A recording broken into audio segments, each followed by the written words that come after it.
Function भी बचाना है, नेल का लुक भी, then complete treatment matters. Hello, this is doctor Archana Daiya, I am a board certified plastic surgeon, model town Rohtak. अगर आपको भी कभी फिंगर टिप इंजरी हुई है किसी भी मेथड से, या तो आपकी उंगली दरवाजे में आती है या फिर किसी तरह से चोट लग जाती है, देन दो चीज़ें होती है जो हमें देखनी होती है। वन इज़ कि आपका जो डिस्टल फेलिंग्स है, जो लास्ट वाली हड्डी है, उसका फ्रैक्चर तो नहीं है। ये यूजुअली मोस्टली सेटअप्स पे देख लेते हैं एक्सरे करा के। दूसरी जो सबसे मोस्ट इम्पॉर्टेंट चीज़ है, जो हर जगह अवॉइड कर देते हैं, यूजुअली जहाँ पे प्लास्टिक सर्जन्स होते हैं वहीं पे देख पाते हैं, that is nail bed injury.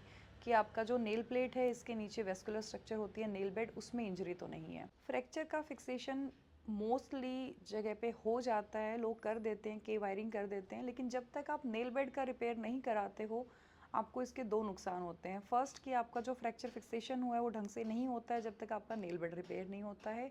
Second and सबसे मोस्ट इम्पॉर्टेंट कि आपका जो नेल दोबारा आएगा वो कभी भी नॉर्मल लुकिंग नेल नहीं होगा।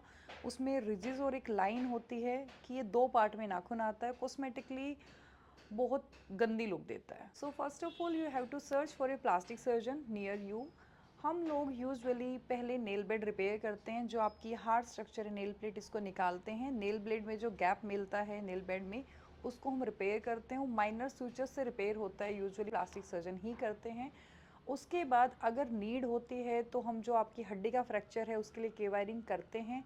बहुत सारे केसेज में सिर्फ जो हम नेल बेड रिपेयर कर देते हैं, उसके बाद आपकी हड्डी को फिक्स करने की नीड नहीं होती है, अगर वो 1/3 और लेस देन 1/3 एरिया का फ्रैक्चर होता है तो।